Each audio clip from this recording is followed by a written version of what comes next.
On today's episode of the Midlife Revolution, I welcome Jennie Gage. Jennie is a domestic violence survivor, and when she left her abusive Mormon husband, she also left the LDS Church behind. As is often the case, when she left the church, she also lost the support of the majority of her family members. Suffering from illnesses and homeless, Jennie turned to content creation. She started a TikTok channel and became one of the first ex-Mormon content creators on TikTok. She gained a following of over 400,000 across her social media platforms, and for the last 5 years, she has been a voice and a beacon for other domestic violence survivors and for ex-Mormon women trying to make it on their own. Last week, she made the difficult decision to privatize her TikTok channel and to stop creating content on YouTube and other platforms. She made a video citing the reasons for taking her channels down as struggles with her mental health and realizing that content creation is not worth her suffering. One of the female hosts of a popular faithful Mormon podcast called Ward Radio even commented on Jennie's video in support of her moving on to doing other things. After making that comment, she and her other female hosts at Ward Radio decided to make 2 videos dragging Jennie's channel and publicly vilifying and humiliating her. Women content creators face a unique set of challenges in the social media space, and my hope is that by listening to Jennie's story with compassion and kindness, other creators will realize that when women tear down other women, we all lose. I also hope that audiences out there will not consume content where creators are simply taking down other creators. Healthy criticism and civil discourse do not include personal attacks on abuse survivors, especially when they're at their lowest moment. This channel has always been and will continue to be about supporting other creators, but most especially about women supporting other women. Hello, beautiful humans. Welcome to the Midlife Revolution podcast. I'm your host, Megan Connor. And today I have with me a very special guest. Please welcome Jennie. Jennie, thanks for coming today. Hi, Megan. I've wanted to come on your podcast for so long. It feels good to be here. I do wish it was for a different topic, but I really appreciate you dialoguing about this. You are the first person that I've talked to on this topic. So yeah, you're amazing. And thank you so much. And I'm really grateful to have you here today because this is a topic that I've been really passionate about for a long time. And unfortunately, your situation gives us the opportunity to shed a light on some things that are going on in the podcasting, social media world that are really harmful. And while I'm excited to give air to the subject, I'm really sad that it has to come under these circumstances. Sad and a little shocked. I'm still in that denial phase of this. Like, no, this could not have happened. So yeah, unfortunately, I'm the one who kind of went through this here. But it is, gives us time to talk about something that is relevant and shocking. Something that I just don't think that this should exist. We shouldn't be talking about this today. I agree with you. So a lot of my channel members will not know who you are. So I would love for you to give us just an introduction of who you are and how you got to the space that you are with your social media following. Oh, I love that question. So I'm Jennie Gage, and I'm over at Life Take 2. I guess that to say who I am, I also have to introduce who I was. I was born and raised in the Mormon Church. I spent 44 years as a deeply devout member. I believed it with all of my heart. I know that people who leave the church often talk about having a shelf. And I always feel like I kind of get left out of that club because I don't have a shelf. If there was ever anything that I doubted, anything that caused me any type of questions, I resolved it, found answers to it so that I could move on with full faith.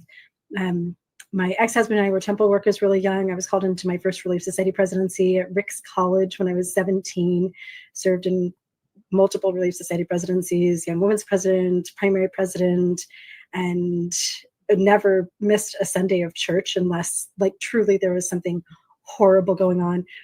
I always say that we were one of those families that even if we're on vacation, we knew the Lord was still watching us on vacation, and we would still find churches wherever we went, even if that meant attending church in Puerto Penasco, where we don't speak Spanish and the whole church was in Spanish. That's the type of devotion that we had to the church. For those people who listen to my channel who've never been Mormon before, when we're talking about being president of an organization, That means on the congregational level, you're in charge of running that entire organization. So when you're in charge of the Young Women's Organization, you're in charge of making sure that those 30 to 40 young women from the ages of 12 to 18 are attending the class that they're supposed to, that they're feeling welcomed and loved. You have to, put together the whole pre-class show, or the time when we do song and prayer and recite the theme and all of that. So you're in charge of delegating all those responsibilities, not only to your two people who are helping you, who are adults, but also making the young women feel included in leadership and feel empowered. And if any of those young women has a problem at school or an issue with their family, you're part of the problem solving team for that as well. So it's a big job. It is a big job. I always felt like I was the mother hen, whether it was in the Relief Society presidency over adult women, with the young women's, or in the primary, which is the I guess they would call it the children's ministry, right? Is that the Christian translation? I always felt like I was kind of the mother hen. Like I pictured the people under me as like, my little chickies that I was always trying to scoop up and keep warm. I do think too, for your non-Mormon listeners, it's important to point out that there's a real pick-me culture within the female organizations of the Mormon church. And even saying that I was in all these female leadership roles makes it sound like women have power. But unlike Christianity, I attended a Christian church for 4.5 years after Mormonism, where if you want to work in the youth ministry, you either volunteer, there are voluntary positions, or you get a degree and then go work in that, as a pastor or whatever.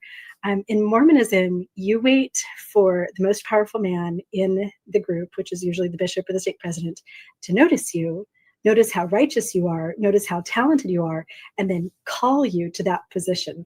So even to this day, having been out of the church for 7 years, when I talk about my Mormon resume, I have this sense of pride, but not like a worldly pride, like a righteous pride, that I was so righteous and so devout and so, so good. I'm such a good girl that my priesthood leaders noticed me and trusted me in those leadership positions.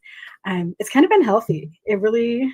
I felt a lot of, I don't know, it's pick me. It's pick me things. It is. It's pick me culture. And it's also a little bit of encouraging women to compete with each other a little bit, because you want to be, if I was only chosen as the second counselor, I'm not as good as the first counselor. And I felt that I just got released as the president and now I'm going over here to the Young Women's as a secretary. And not only that, but I think it's really important to point out too, that in most of Christianity, if you are a pastor, if you're a youth pastor, you're over the youth organization, you get to make all kinds of decisions for that organization just on your own. Whereas in Mormonism, let's say that you, for example, want to institute a new program where you go and welcome in the new young women in a specific way. You have to get that signed off or approved by a priesthood leader, by a man. You can't just make that decision for your own organization. Yeah, no way. I didn't pick my counselors. I didn't pick the teachers in the primary. The bishop told us everything that he wanted us to do. I remember one year we were having a Relief Society or a ward party, and the Relief Society was in charge of it. And I just wanted twinkle lights on the artificial Christmas trees that we were decorating this huge ward party for the whole families. And it wasn't allowed in the handbook. And the bishop made me take all the twinkle lights off the Christmas trees. And just that sense of injustice. No, you don't have any power. I don't even have the power to put twinkle lights on a Christmas tree. So, but it felt good. I mean, what subsection of the handbook would twinkle lights fall under? Because I doubt very much that it specifically says no twinkle lights. It did. Yeah, it was in the handbook. Does it really? No he copied it off and he gave me a copy. Yep. Oh my gosh. So I don't know. Somebody needs to Google that. But anyway, super righteous. I've been over certain sections of the handbook before, and it's just wild the level of detail that they have control over. But at the same time, there are so many unanswered questions and so many vagaries. But that's a rabbit hole for another time. We should let's stick to your story. Can we do a whole entire episode on the rabbit holes of the bishop's handbook? Because yes, please. There's some wild stuff in there. There's just some truly wild, and it changes every 5 years. Here's God's plan today, but 5 years from now, shoulders can show. And it's the temporary commandments. These are just temporary commandments. Right. Yeah. But for most of my life, I thought that the commandments came straight from God, and was deeply devout until just one Sunday in church when everything went south, and I do other videos on that. And I went to church as a full believing member in October of 2018. I left the church as an ex-Mormon and would completely resign my membership 2 weeks later. So here I am on the other side of Mormonism, and my life has some kind of tricky and interesting timing. 2 weeks after my husband and I left the church together, our marriage would end. And I do lots of videos on the night that my husband picked up the last in a string of escorts, and I caught him that night and had to end my marriage. So I lost the church, I lost my marriage all at the same time, and I had been in an abusive marriage for 24 years, and escaping domestic violence seems like it seems like a time period that would have been really exciting. Like, first of all, I just lost the church, so like now I can drink coffee. I like went to Starbucks for the first time ever. I went to Victoria's Secret like just a couple days after I left the church when I was still married to Jake, and I'm like, okay, I've never bought underwear before. I don't know what my size is. Like, I'd buy some like Hanes at Walmart for the gym or whatever, but I had never just bought undies from like Victoria's Secret. So I went in and like this little college age girl with like the measuring tape. She's like, okay, well, what size do you need? I don't know what the styles are. And I told her, I said, I just left the Mormon church, and it was Mesa, Arizona. So she's like, oh, okay, well, here, let me help you. So in a way, like there were some of those incredible firsts that just felt like I was a normal person finally, and a lot of excitement and freedom. And then my marriage ends. And with the marriage ending, of course, a lot of negatives, a lot of heartbreak. You don't leave a marriage without grief. I had been with Jake since I was, a college girl. He had known me since way back in the day, 24 years we had spent together building a family and building homes and building a life together.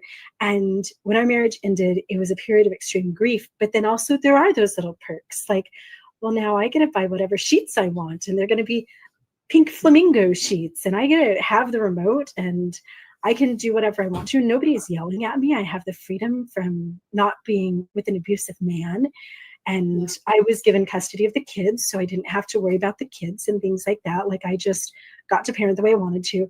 But with all of the upside of things, it was an extremely, extremely difficult time. Jake, his post-separation abuse was intense and really difficult. And then I would become homeless. He left me completely financially destitute through a series of things that I do videos and write Substacks about.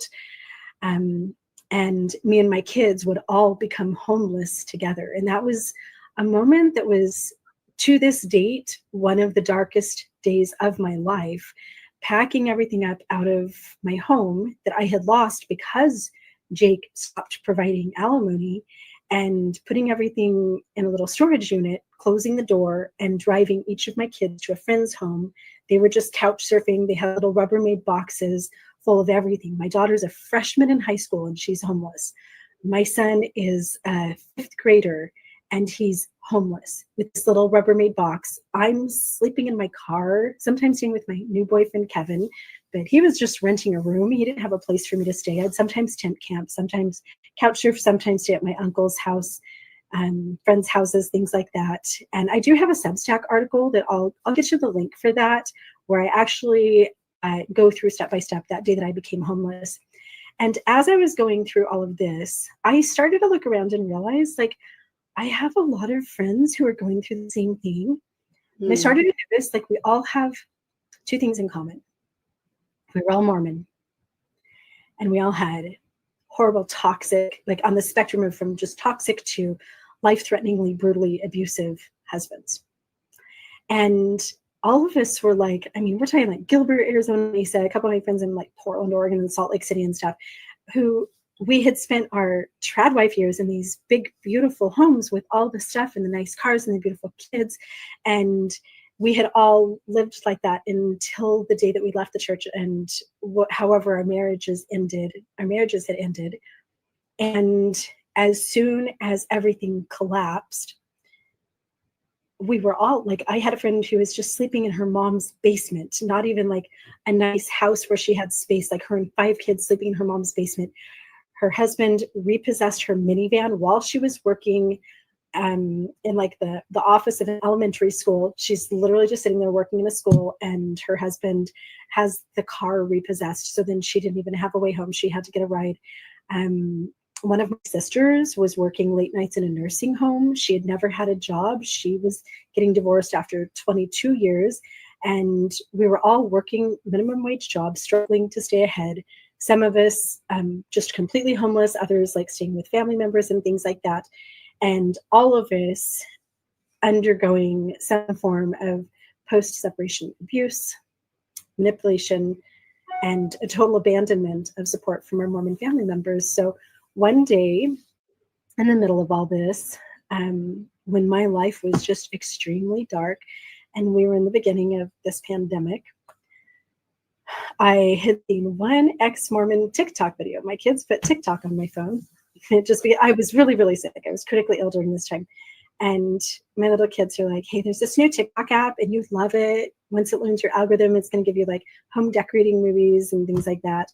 So they put TikTok on my phone, and I saw Mitch Shira. He did Thomas Monson impersonations. And They're so funny. Yes, this is really interesting. And it was so therapeutic. I was just a year out of the church. And it's like, just to see that shock of somebody being a little bit irreverent about Thomas Monson was like, this is really funny. So one day I had a session with my trauma and abuse therapist, who worked with my domestic violence advocate as I was just, trying to come out of this abusive relationship. And his question for me that day was, Jennie, I don't understand why you're homeless. I don't understand like why you don't have a job. You're smart. Like, I realize you have medical problems, but like, it seems like you should be able to work and take care of yourself. And I explained to him the family proclamation, how my state president had challenged us as a couple to obey Heavenly Father's new family proclamation that came out just a couple months before we got married, by me phasing myself out of our own business. We were self-employed. We had a family business. And I was told that if I was going to command God or obey God, I needed to obey that commandment. And that then led to 24 years of me being nothing more than a child. I didn't have credit. I had no education. I had no means of supporting myself. And so now I'm homeless. And after that therapy session, it was a Zoom call. I was sitting in my car. I'd gone outside so my kids couldn't hear me on my therapy session, sitting with the air conditioning on in my car. And it was like, this seems like other women were talking about like their cheating husbands. Other women were talking about domestic violence on TikTok a little bit. And there's this ex-Mormon guy. And in my brain, I just thought, if I had heard somebody talk about what I just told my therapist when I was 19 and I was getting married and like would give up my job, I might have made different decisions. I thought alimony and child support was rock solid. I thought my temple marriage was rock solid to begin with, foundationally, like Right. happily ever after is forever. And then if, something doesn't happen, then I don't know, God's going to take care of me, and alimony and child support if necessary.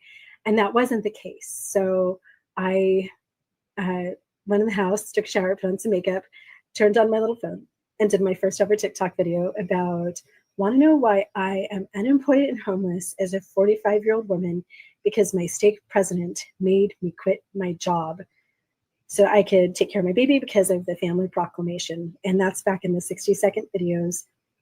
And here Megan was like the magic. And that is why today I'm right here talking to you, everything that I do. I didn't even know how to work my TikTok. So like the next day, I asked my little 8-year-old son, I'm like, are there comments? And he's like, oh my God, there's like 17,000 views. And like, oh my God. So he showed me how to work the comments, and I start going through the comments, and it was so many women saying me too. And some of them were like, and now my kids are raised and I'm a grandma and I have a happy marriage, but I'm bored all the time and I don't know what to do and I'm too old to go back to school. And then there were those other ex-Mormons, and I didn't have one single ex-Mormon friend. This was the first time that I ever connected with another ex-Mormon. And I spend the day going through these, and it's like, oh, this is it. I'm going to make one of these every single day. And I did. The first couple of years, I didn't even know about the Creator Reward Program. It was my little son one day who's like, Mom, are you like monetized? Because by then I was getting like 2 to 8 million views a month. And he's like, are we making money off of this or what? And I was like, I don't know what that is. I didn't know you could make money off of views. So I wasn't even monetized for the first 2 or 3 years. I was building a community for other domestic violence survivors and for other ex-Mormons. And I did. I pioneered ex-Mormon TikTok and built this network of people. It's amazing. It's so amazing that you, in your lowest moment, you decided to reach out. And you reached out into the complete darkness, not having any idea if you were going to get anything back or if it was just going to echo forever. You know, I think it's incredibly brave that you were at such a vulnerable moment in your life and you chose to reach out. So many people choose instead to turn inward and to get bitter and to get angry and to continue to blame their circumstances over and over. And I feel like you did the opposite of that. And that's one of the reasons why I admire you. And I think that you're such an excellent role model for all women, especially young women who are just starting out, you know, maybe have been taught, raised in that real traditional environment of your husband's going to take care of you. And so many of us find that that's not the case. And, you know, I think we were all raised to believe that if we got married in the temple, that everything was going to work out.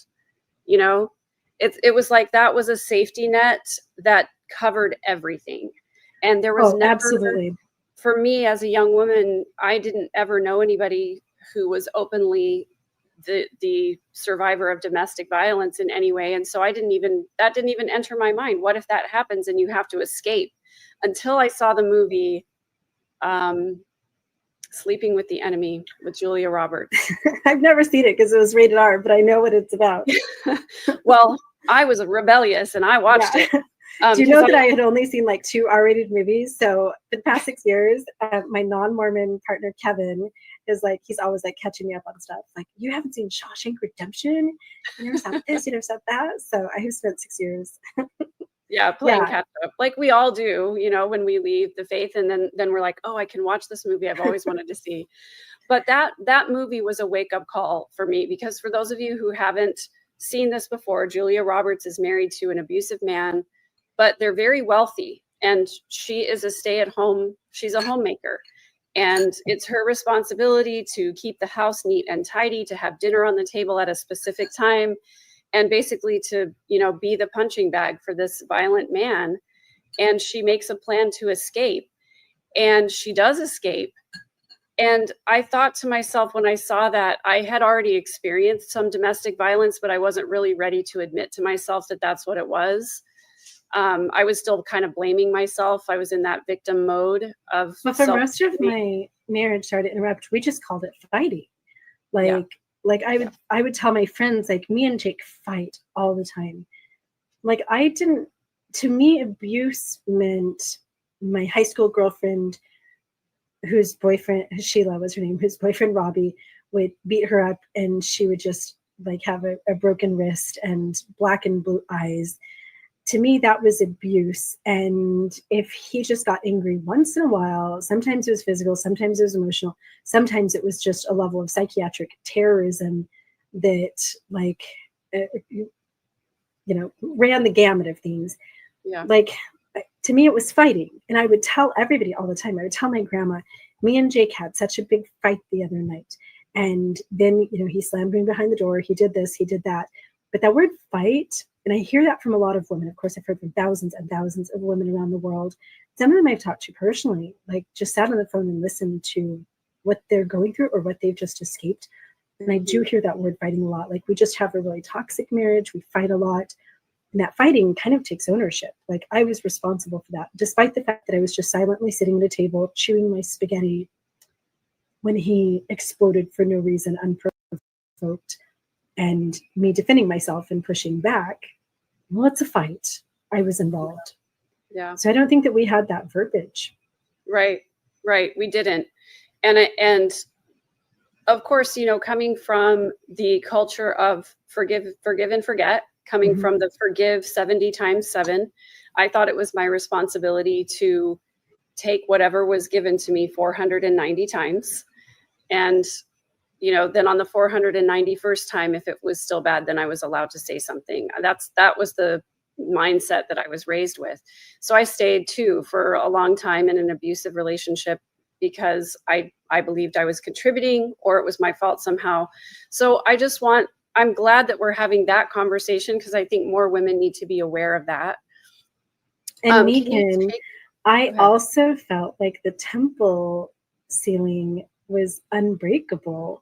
And I felt like Satan was behind all of the contention. I didn't even comprehend, nor would have had the teeniest inkling of thought that Jake was mentally ill, that Jake had problems. Whenever we had problems, whenever we had fights, from my very devoted, hyper-religious perspective, born and raised, childhood indoctrination in a really extremely religious family, and that was Satan. He was trying to tear apart my eternal family. And especially once I had children and we had that eternal ceiling and we were bonded for time and all of eternity, I could have never left Jake. That Satan would have won. No matter what he did to me, this life is the test. And I almost felt like as the abuse got worse, I don't want this to be misunderstood, but I almost felt like I would be rewarded. Elder Bednar talked many years ago about the law of compensation and how that if you suffer, you lose a loved one or you have health problems or you go through horrific things, that God will reward you for that suffering. And almost the more that Jake abused me, but I leaned into my marriage and my family and I'm not going to leave him because we have temple covenants. I almost felt like I was earning an even better reward. I'm definitely going to the celestial kingdom. I'm going to have, glory and blessings for the rest of eternity. And once we die, Jake is going to be resurrected. All of his demons and beasts that make him be like this are going to be gone. The atonement's going to kick in because of my righteousness. And I'm going to have this Prince Charming. And I always kind of pictured that, like the celestial Prince Charming, that Jake was going to be on the other side when we got out from under the grasp of Satan. This perfected none of which person. Is based on reality. Yeah, his perfected person. Right. So none of it's reality. Yeah, exactly. So 3 things, 3 phrases that I think kind of will help people understand why this mindset is so indoctrinated into us. And one is what you just mentioned. I remember thinking to myself so many times that there was an apostolic blessing out there, that all of your losses will be made up to you in the resurrection if you remain faithful.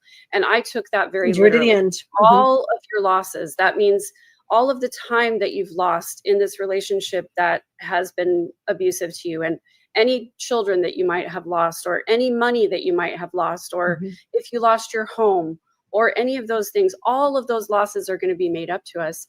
And then when you go through the temple, you make a promise as a woman that you're going to listen to your husband as your husband listens to God. Your husband gets to promise directly to God, but you have to promise to listen to your husband, and your husband listens to God. And the little bit that we as women don't realize is also happening in another room. I went through the temple in 1995, is that in the washings and anointings, when I was rubbed down completely on my bare skin under a sheet naked, oil and water, I was anointed as a queen and a priestess unto my husband to rule and reign with him in the house of Israel forever. Yes. And I didn't know because he was in a separate room, or he received that before his mission. But in another side of the temple, the men are over there. And it's like, is that why they keep the men and the women separate? Because we have very different ordinances. He was being sealed up as a king and a priest unto, do they say Heavenly Father or Elohim? So he was being sealed to God for all of eternity. And I was literally just sealed to him. We were sealed to our husbands for all of eternity. And I took that literally. Yeah. And the second part of that temple ceremony tells us that if we don't stay faithful to the promises that we make in the temple, that we are literally under the power of Satan. And so if we break any of those promises that we've made in the temple, Satan literally has control over us. That's what we're indoctrinated to believe. Satan, what does he do in the video? He breaks off the branch of the tree He uses it as staff. He goes marching off. If you break if you do not live up to every covenant that you have made in this temple this day, breaks off the branch, you will be under my power and authority. And he goes stomping off into the wilderness. And as a young woman, I left the temple thinking, if I don't hold up my temple ceiling, all of the oaths that I've made, everything that I've been anointed to in the temple, then Satan, who is very real to me, I will be in his hands. My whole life was a battle against Satan. Yeah. Yeah. So you did that first video in 2020. And can you take us kind of through the growth of your channel and your media presence and all the way up until almost where we are today?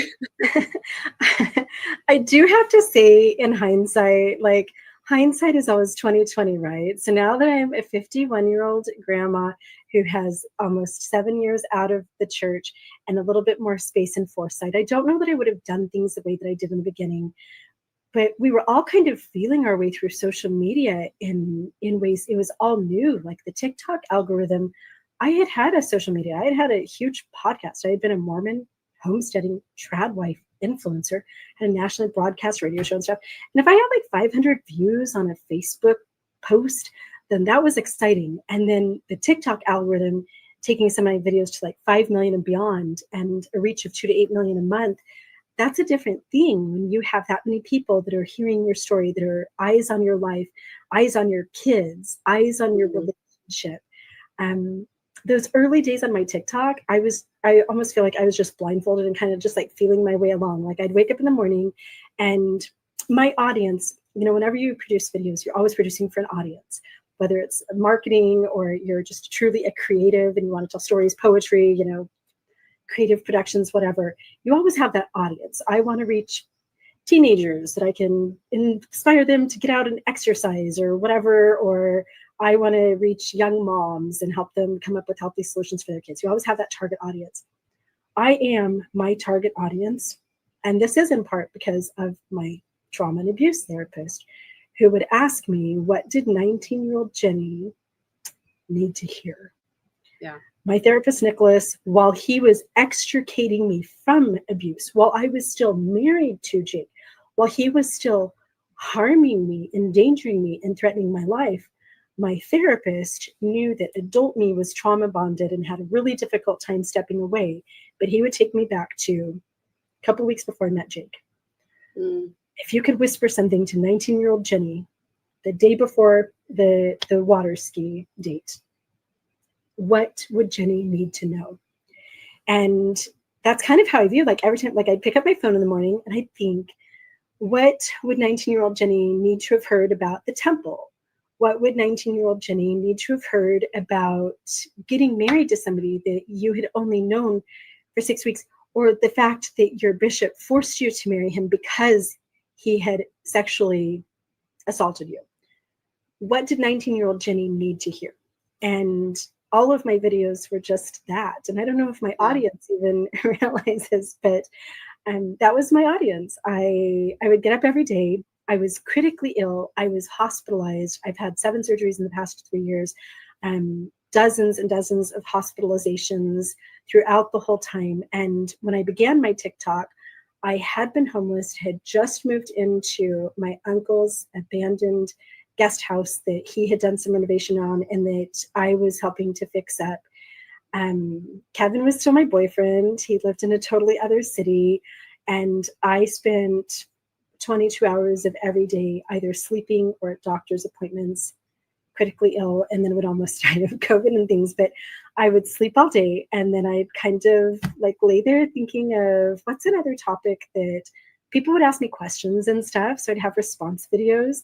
And it's like, what's another topic I could talk about? And then I'd go take a shower and do my makeup. And I have packing tape, and I would glue my phone onto a window in my little master bedroom, my uncle's guest house. And I would just shoot these videos. Like, let me tell you about my first time through the temple when there was no Google and I didn't know that they were going to touch me naked. Yeah.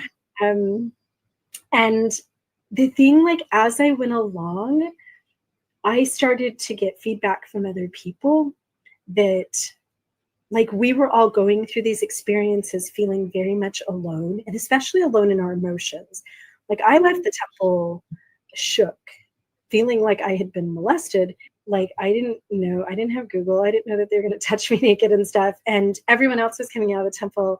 Like, there were other people that went through the temple for the first time that day too. And they were all like, this is magical. And I felt like it wasn't magical. And I had those emotions around the temple a lot, but it was an absolute isolation. And as I started to dialogue about things on my social media, what I saw was there are so many people, not just in the Mormon church, but Catholicism and other organized religions too, who feel like their religion isn't serving them, who feel like it's incongruous and inauthentic. But because we're trying to keep up appearances on the outside, those emotions are very singularly, isolatingly unseen by anybody else. And all of a sudden, social media gave me this little web of other people. And it was just this constant chatter of comments and other content creators. And I had as much fun being a content creator and posting my videos and sharing little, like, here's pictures of Mormon me 2 years ago, like in the Mormon dress in the bathroom of the stake center, and picking up my son from the airport when he came from his mission.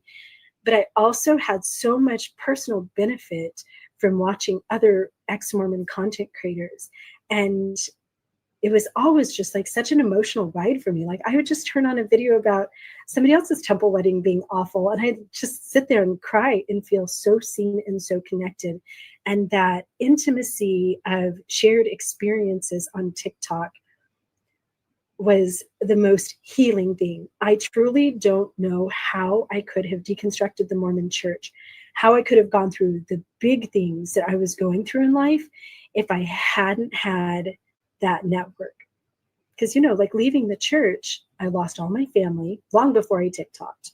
I know my mom blames like Jennie TikToks, that's why I hate her.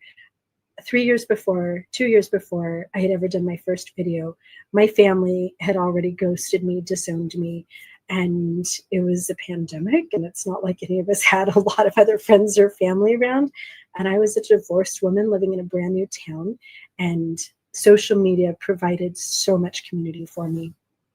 So that's, I've done my TikTok channel. That TikTok has led to, 20 different documentaries that I've either been involved in or have done exclusively about me, all kinds of interviews, features in magazines. I loved the little NPR segment that I did at Christmas time this year on former trad wives with Sharon from Sharon Alive, and all kinds of opportunities also to be part of legislation, the Anti-Childhood Indoctrination Act that we're working on, and just really have my voice be heard and help other women. I have had more people. I used to have a little list of people that I helped resign from the Mormon church, and I had a list of people who reached out to me for help as they escaped domestic violence. Acting as best I can as an advocate, I have a group of attorneys, divorce coaches, forensics, accountants, and other people who provide some free resources and services. And I do help women and have been instrumental in helping specific individuals escape domestic violence, get back on their feet, and live happy, healthy lives. And that's, that's what my Life Take Two is all about. Yeah.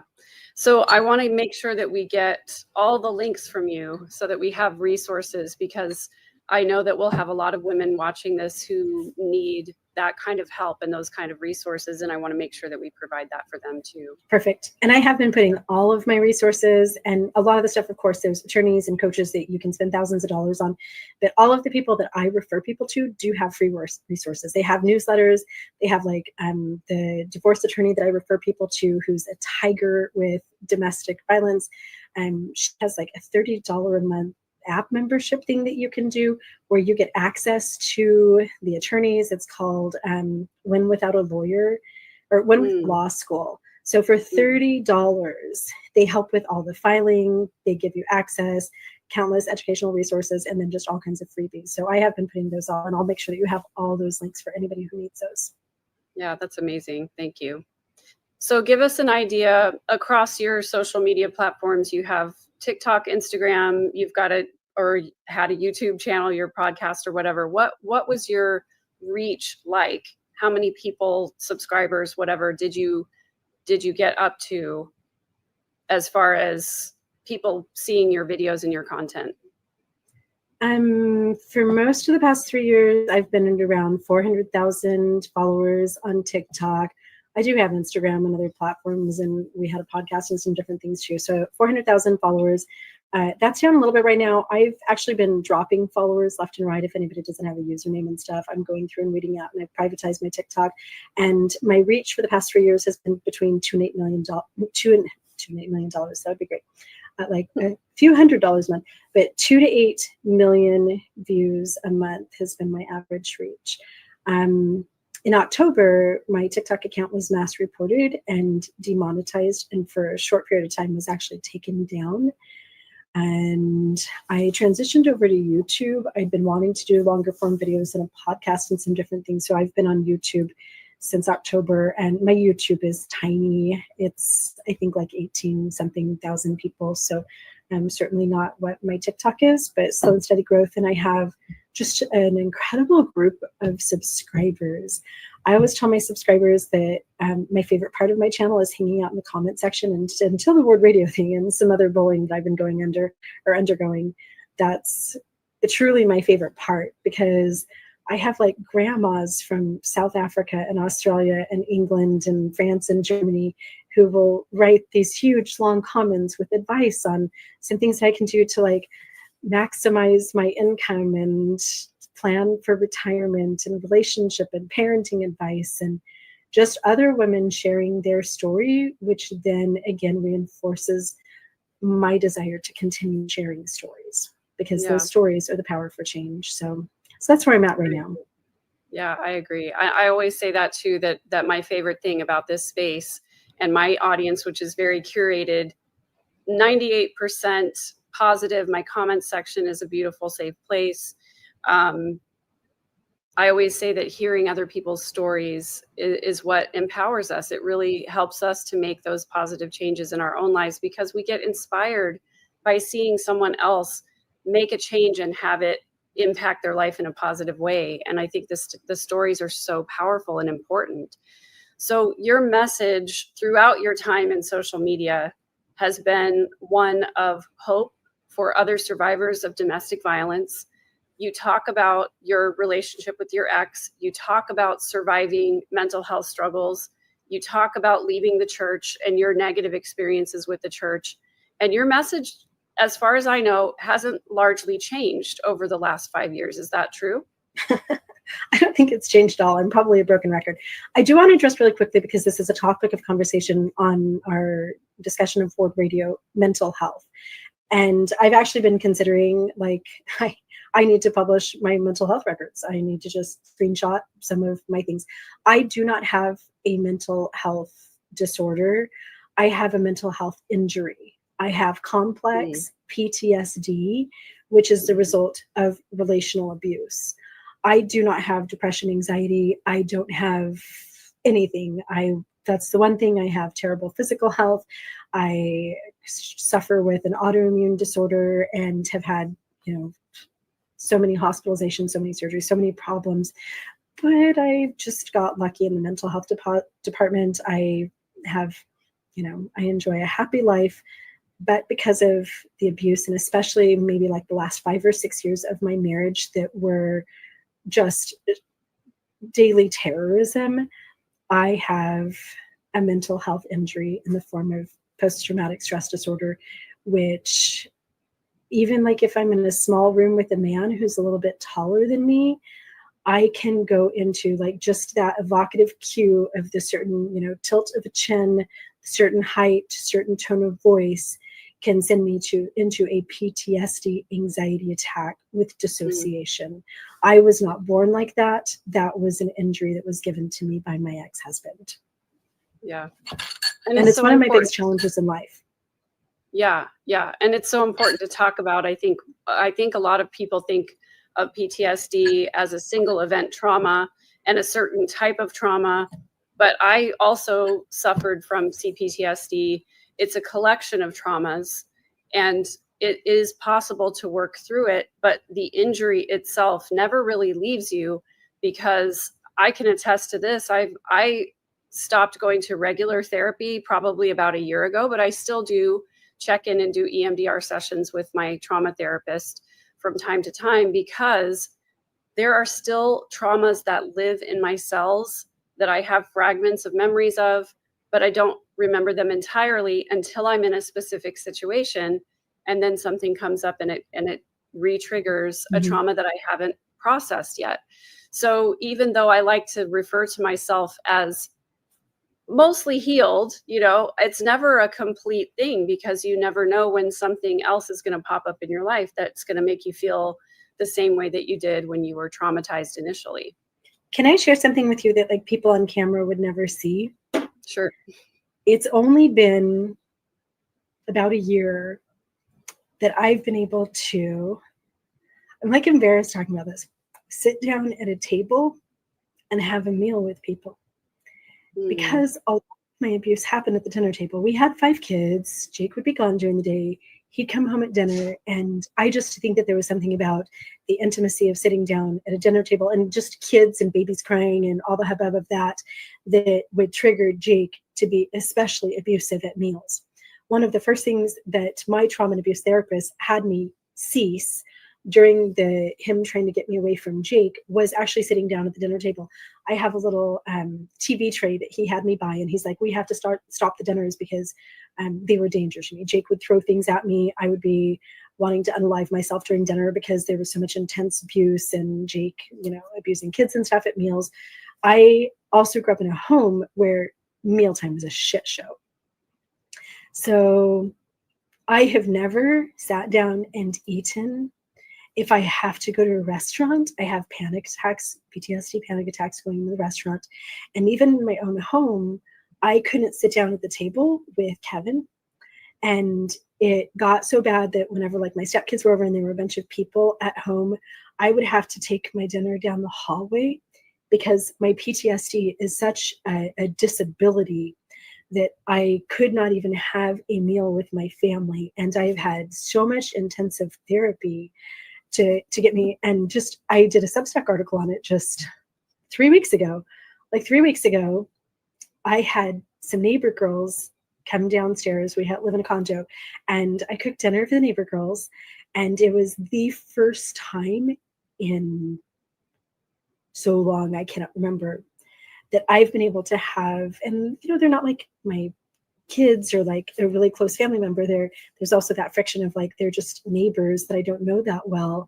To be able to sit down in my chair and eat my food without throwing up or having a panic attack, and actually kind of enjoy myself. Like, this is fun to sit at a table next to Kevin, talk to people. So I do have a whole Substack article that I wrote on sitting down at the table for the first time. It's one of those scars of PTSD that people don't see. And Megan, I think it is so important for people to talk about it. There's somebody else out there who has relational PTSD. There's somebody else who, their parents abuse them, their husband abuses them. They don't feel safe sitting at the table or riding in a car or, whatever that thing is. And their nervous system triggers panic attacks and dissociation and vomiting and different things when they're in those situations, and they feel isolated and alone. And if I can't tell my story, and if we're not talking about these things, then they're going to feel alone and isolated, and nothing ever changes. It's so important to tell these stories, because like you're saying, before I went to therapy for the first time with a non-Mormon therapist, I felt like there was something wrong with me. I thought that I was mentally ill, and I was literally holding on tooth and nail until the end of the school year, because I was a teacher at the time, so that as soon as the school year ended, I could check myself into an institution, because I couldn't do that during the school year. I needed my job. Our family we did not have enough money to pay bills. We're not all Kim Kardashian. Exactly. But I thought there was something wrong with me. So I love this message that we're just saying this. If you feel unsafe in a situation where most people don't have a problem, it's not you. There's nothing wrong with you. And trauma turns these mundane situations, like putting makeup on, or for me, it was getting in the car to take the kids to school. If you don't feel safe in those situations, there's a reason for it, and it's not you. There's nothing wrong with you. I wouldn't have even said that I was like had a mental illness. In my head, I always thought I am batshit crazy. There's something wrong with me. I am batshit crazy. And I just always felt horrible. I always felt anxious, shaking, keyed up. I was anxious over everything. I got to the point where I had dysmorphia disorder from his constant focus on my appearance and then abuse around, like, why are you wearing those jeans today, followed by abuse. So I spent my whole life in a black hat, a black turtleneck, black leggings, like my little Lululemons, black shoes, black everything, no makeup. And I would go to Trader Joe's. I wouldn't even look people in the eye.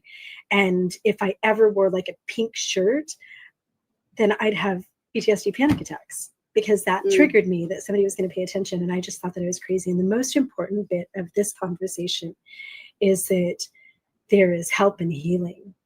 And it wasn't Jesus, and it wasn't being a better wife, and it wasn't just yoga and powering through it. I did some EMDR therapy. I've had tons of exposure therapy. Part of it is getting rid of the monster at the middle of my life and not being abused. That's number one, first step. Being, with healing people. And I've been in therapy with trauma-informed, like critical care therapists for 7 years, and rarely do I miss a day. And it took all that time for me to be able to sit down and eat dinner with the neighbor girls. But there is absolutely healing to be had.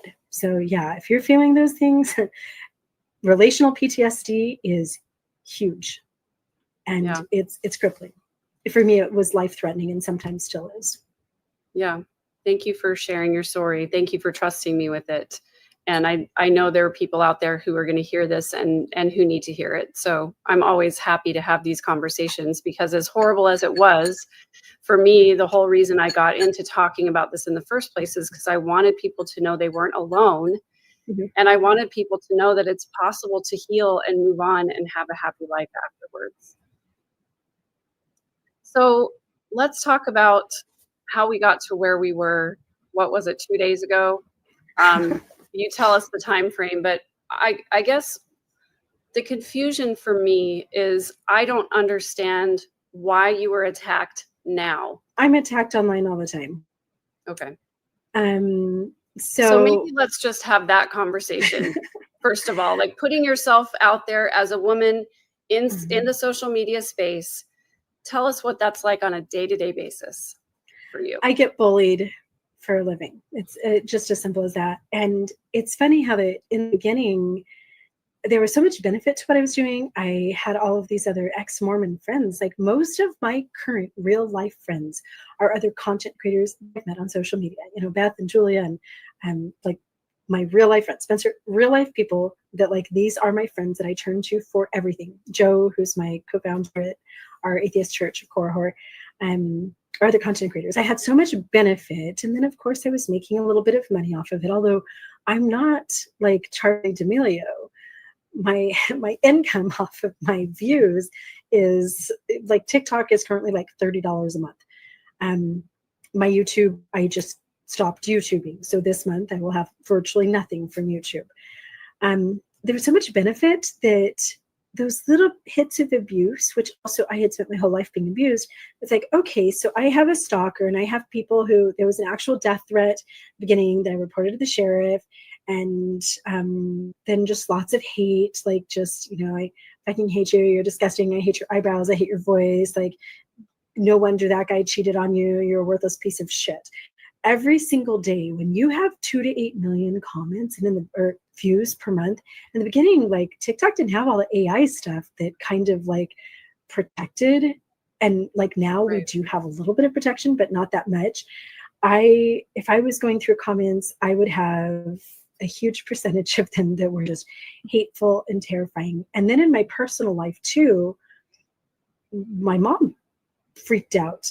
Every time I post stuff, I know this is public, I know people are going to watch, But I did a video about, my Mormon mom took me to the bishop, and the bishop told me that I was going to burn in hell forever. I just committed the sin next to murder. And so my Mormon mom is now targeting me just because I said my Mormon mom took me to the bishop in a video. And there's just constant backlash. I will say, though, that since Trump's America happened, the amount of just pure raw hatred that I get is over the top.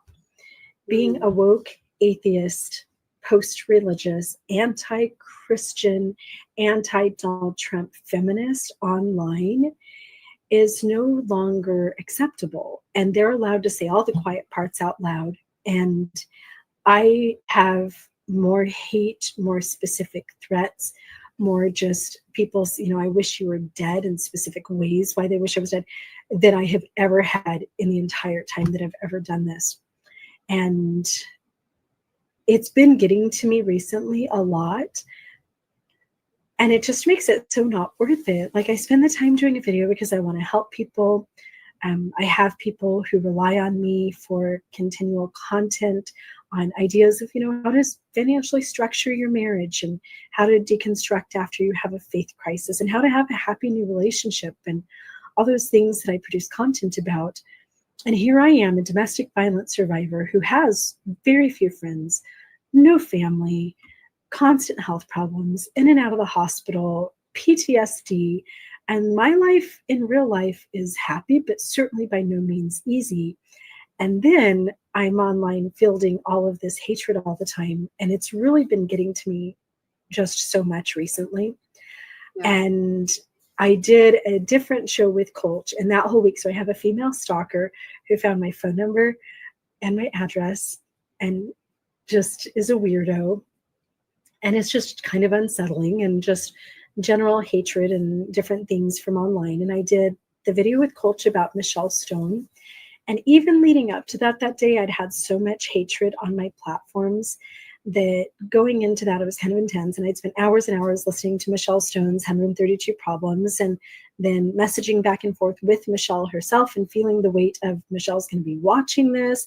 So, I want to be hard on the doctrine and the situation, but then also compassionate towards this female who's out there watching, and just a lot of stress. And there were just a couple of comments floating by that were just horrible. And in the after show, I had a panic attack on air and started having chest pain, started sweating. I'm like, okay, I have to take my bra off. And pretty soon I can't breathe. And then started to have back pain. Thought I was having a heart attack, and got off. I was like, okay, Jennie has to bounce. And it was just this moment for me. First of all, it was 10:30, 11 o'clock at night. I had spent hours and days prepping for this podcast so that I could know all of the details and do my best, bring everything that I could to this conversation. I do a lot of podcasts. I do a lot of interviews. And although, Coach doesn't have a huge channel, I really enjoy Coach, and he has a good reach, and the discussion is always like Mormons and non-Mormons involved in the dialogue. He doesn't just, I think he has a lot of hate watchers. When I left my bedroom that night, Kevin was getting sick with the illness that I've had for the past 3 weeks. He was asleep on the couch. He couldn't even come into his own bedroom and go to bed. He had a high fever, super sick. I was starting to get sick. I hadn't eaten a meal that day. I hadn't even seen my son. He had come home from my high school son had come home late, and I'd been locked up in this room for almost 3 hours podcasting. And it was just this moment of, I don't make enough fucking money to do this. It's no longer beneficial. I am literally getting paid to let people abuse me. And in a lot of ways, the abuse is, not physically the same way that my ex-husband did, but I put up with just more generalized hatred and attacks on a daily basis than I did when I was living in domestic violence. And I had a panic attack that lasted for the next day. Actually didn't get out of bed, was having some dissociative impact from the PTSD. And that weekend from my bed, I privatized my entire TikTok and then shot a video and posted it to my YouTube that after 6 years of doing this, I can't do this anymore. It's killing me. The hatred is wild. Like, I don't understand what makes people just generally, the comment that made me privatize my whole TikTok, I did this cute little, I thought it was cute little feminist, like, they said that, or who says that, like, a man can't love a spicy feminist like me. It's a 13-second dance video. Kevin steps into the frame and gives me a hug. It's on all of my platforms. I thought it was adorable. And I got so much hate towards Kevin and towards me for that video. And one single person left a comment that I don't even want to quote in full, but basically saying he has the face of a certain type of predator. And just in that moment, it's like, I am putting my loved one, who is my absolute life treasure. I would take a bullet for this man. I would donate my heart and my brain to Kevin to keep him alive. And people out there are watching him on my platforms and saying that he looks like this certain type of predator. And I just snapped. It's like, this is not worth, it's not worth it anymore. It's not the way that it used to be. The hatred and the vitriol and the attacks.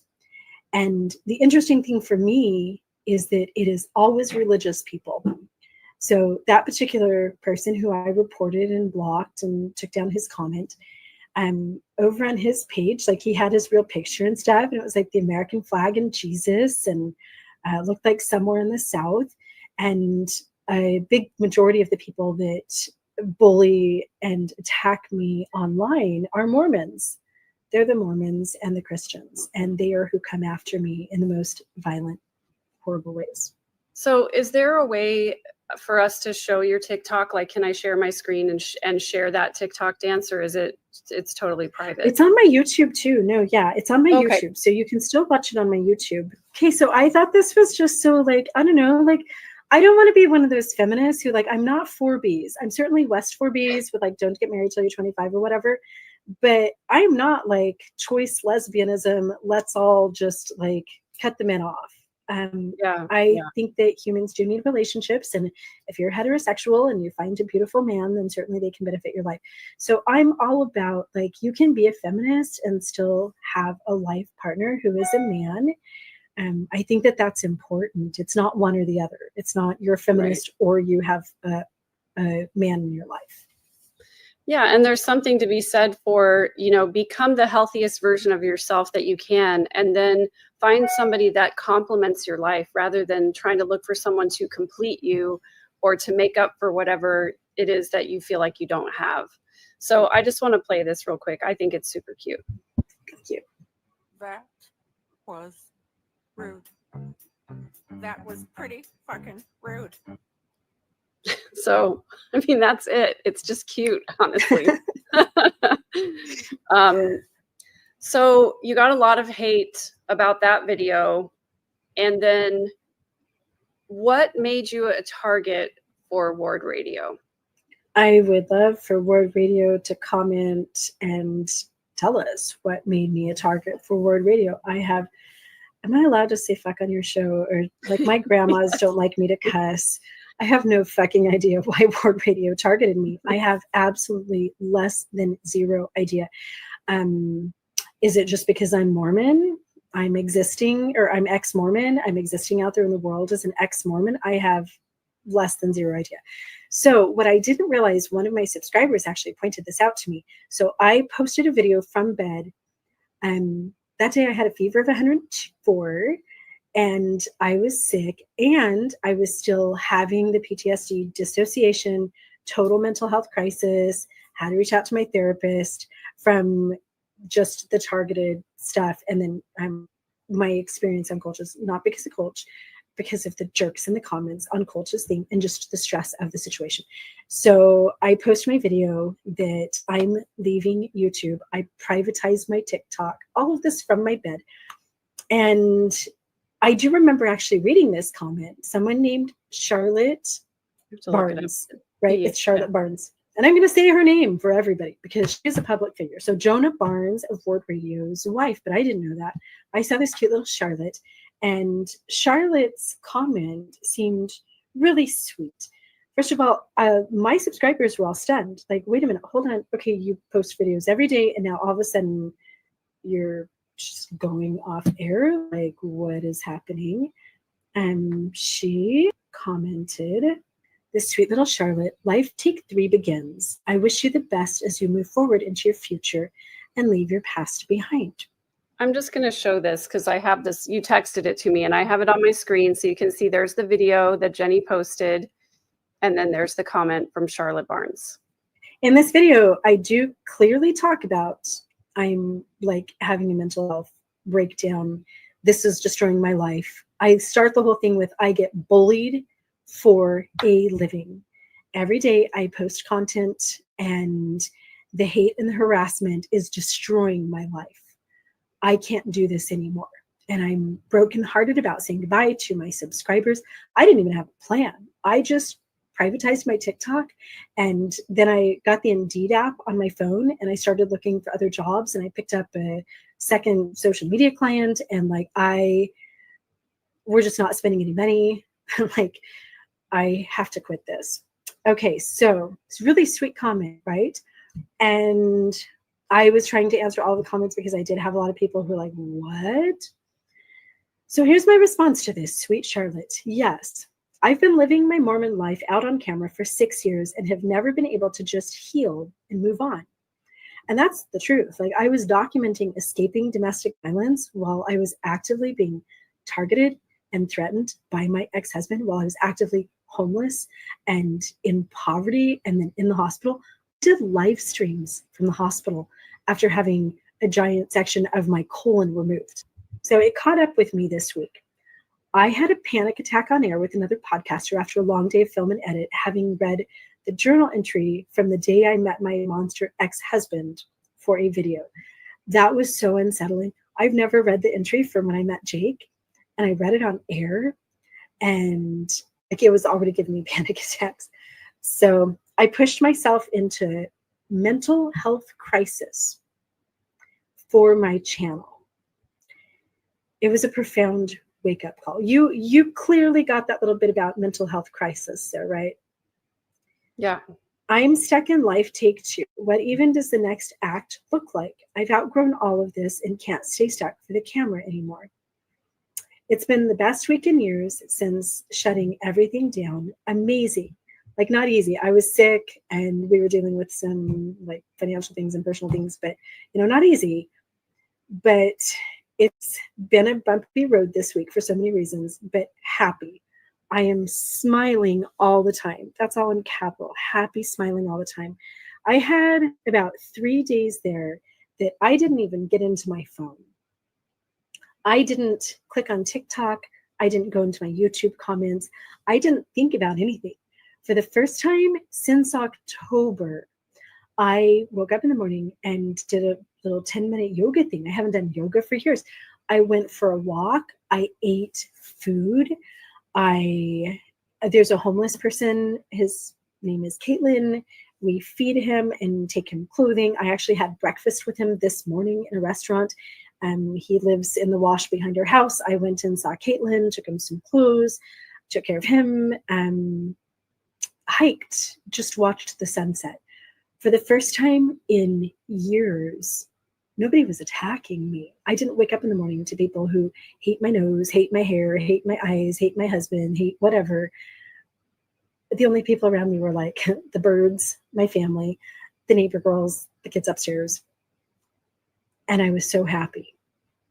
And I was laying by the pool, and my atheist church co-founder, Joe, texts me, Jennie, what are you doing? Are you okay? I need to tell you something. Jennie, I love you. Jennie, I think you're amazing. All this stuff. Jennie, I'm going to send you a link, and then call me if you need to talk to me. If you need anybody, I'm right here. I'm holding my phone.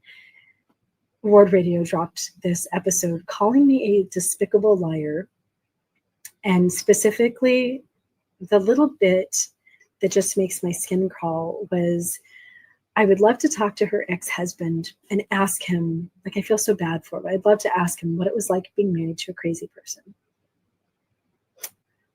And then they did a second episode on me. So I'm going to show the Ward Radio YouTube page right now. I'm not going to play any of their clips or any of their anything because, number one, I don't want to give it air. And number two, I don't want them trying to claim any kind of copyright strike on me whatsoever. Now, I had never heard of Ward Radio before I went on Kulch's show with you. And I actually watched part of the video that we were going to comment on, and I had to call Kulch and get a vocabulary lesson because these guys use some language and some in-speak that I was totally unfamiliar with. But here's what I want to call attention to. This little intro video right here says, "Welcome, friends, to the Ward Radio YouTube channel. This is Cardin Ellis, founder of Ward Radio, a diverse community with people from all walks of life united around the gospel of Jesus Christ." It sounds great, doesn't it? Sorry, I want to go on and finish this description here because it's important. Because there's an incongruity between what they say and what they do. And that always is a red flag to me. It says, "We delight in truth, we denounce deception, and most of all, we have fun. We are members of the Church of Jesus Christ of Latter-day Saints, but you don't have to be in order to hang out with us.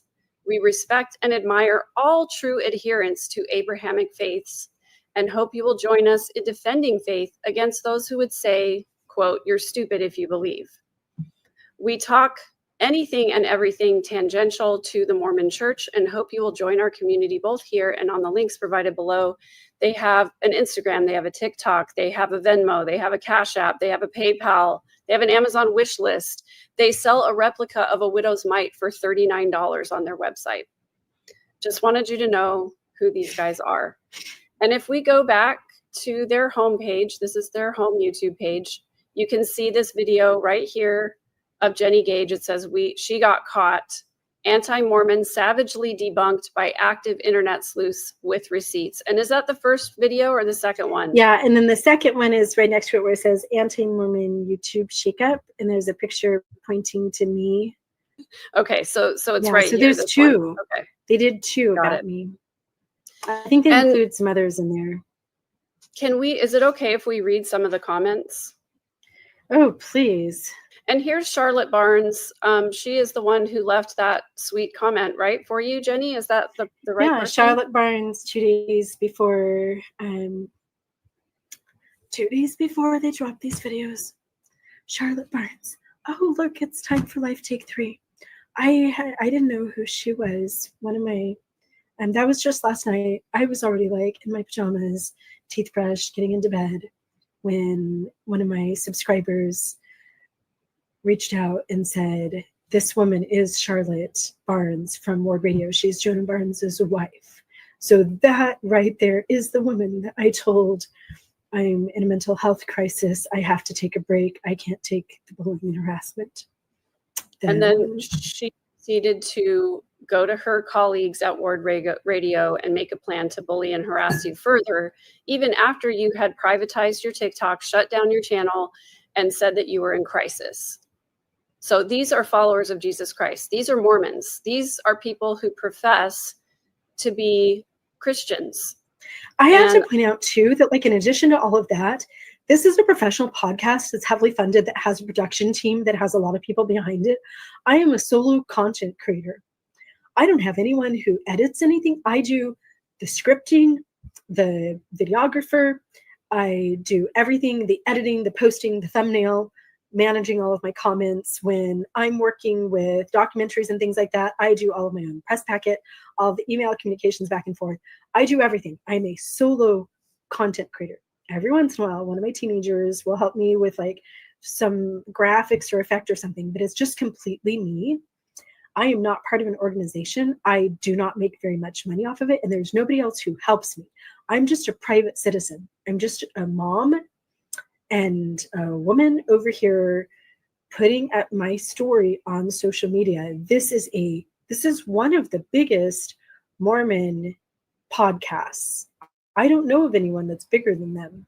I guess it says they have around 49,000 followers. This video has around 16,000 views. And it has about 1,300 comments.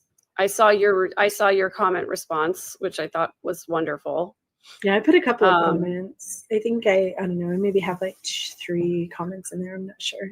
It's not mentally safe for me to go through the comments, so I have not gone through a ton of them. I've just gone through a few, and then I've had friends screenshot and send me a few that they thought that I needed to take a peek at. Just so that you know, I'm skimming. The first ones that I'm skimming here are actually supportive of you, and they're saying things like, you know, you might want to. This one in particular says, you know, I don't know what this woman's experience was, but we need to be careful about judging her. From one Mormon to another, you should think about taking this down. If a friend or coworker watched this video and thought this represented Mormonism, I'd be embarrassed. These women wouldn't be saying any of these things if the Savior stood beside them. I mean, amen. That's exactly what I thought when I heard about this video. The one section, I know you're not playing any of it, but if I can just like paint the picture, they're saying, because the Tamron Hall show, my ex-husband is always asked to give a statement anytime I do, you know, People Magazine interview, anything big like that, they have to make sure for liability reasons. And he throws out a whole bunch of random stuff. Every time it's a different comment. I have 6 years in a vast library of documentation, screenshots, court records, actual video recordings of my ex-husband with his face obscured. I've always protected his identity. I have this 6-year, thousands and thousands of hours collection of documentation of domestic violence. And I don't care about my ex-husband. I'm not trying to ruin his life.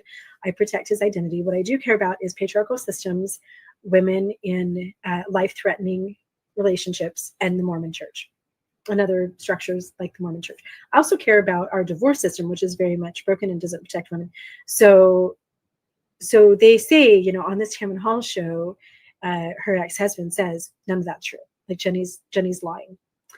And so the conversation is, Jennie is making all of this up, and she is a liar. Her whole entire channel, everything that she does, who she is, it's a lie. He doesn't even, you know, she has skin in the game. She's making money off of this. The few $100s that I make a month are not what gets me out of bed doing this, and never have been. And I was 0% monetized for years. So they're saying I have skin in the game because I'm making money off of it, and he doesn't. Like, he's just, I think they say he's living this healthy life. He's remarried. He's happy. He's moved on. He doesn't have some social media platform about Jennie. So this, I don't know what her name was, but one of the podcasters, she just laughs, like cackles, and, you know, ha ha ha. I'd love to invite him on the show. Why don't we talk to him? Has anyone gotten his side of the story? I feel so sorry for this guy. I would love to ask him what it was like to be married to a crazy person. Chuckle, chuckle, cackle. Ha, ha, ha. Yeah, he seems amazing. She's just crazy. They call me crazy. I wish I had a clicker. I don't know if there's an AI program I can put their video through to count it for me. I don't know how many times they call me a liar, a fraud, a scam, crazy. Do they say psychotic? They might say psychotic. I could be incorrect about that throughout the whole entire thing. Which all of this is defamation, because you obviously have the receipts about what you've been through. You have your own documentation, your own proof, which you've shown multiple times. And I just can't imagine in what world, as a Christian person, somebody would see your suffering and then decide to capitalize on it, because that's exactly what they've done here. And what I have a feeling has happened, and I'm happy to be proven wrong if this is not the case, I have a feeling that what happened is that probably Ward Radio follows a lot of ex-Mormon content creators. They probably do a lot of, you know, market research. Let's call it market research to be really generous about it.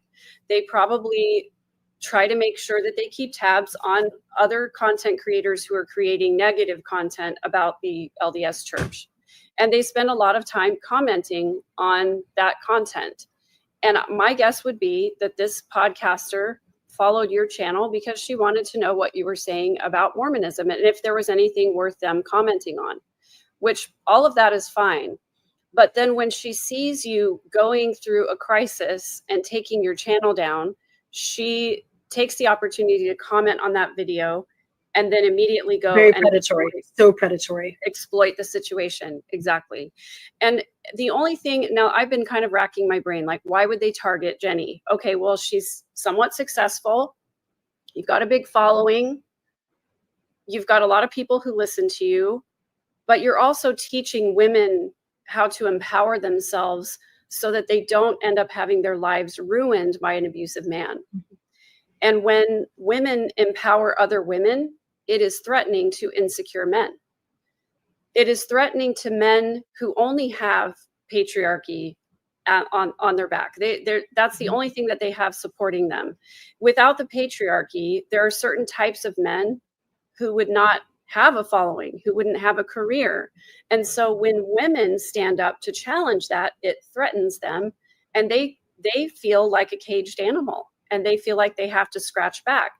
The other thing I will say too is that women who support patriarchal organizations are protected somewhat, even though they don't have any power, as long as they maintain their role as supportive of the patriarchal system, they're protected. And so they know that they can target and attack other women and be protected by the men who support them. So I don't know these women, and I'm not going to say anything negative or derogatory about them personally. But what I will say is that the patriarchal system hurts men and it hurts women. It hurts women for obvious reasons, but it also hurts women for not obvious reasons. Like I just stated, it encourages women to attack other women, especially women who have left the system or who find fulfillment and happiness beyond the system. And Jennie, I think the biggest problem is that when we leave the church and when we leave our abusive marriages, we become a mirror to those who are abusive and to those who stay. And when we hold up that mirror, they look in that mirror and they see all the things that they hate about themselves. Most likely, you're being bullied by men who are abusing their wives in their marriage.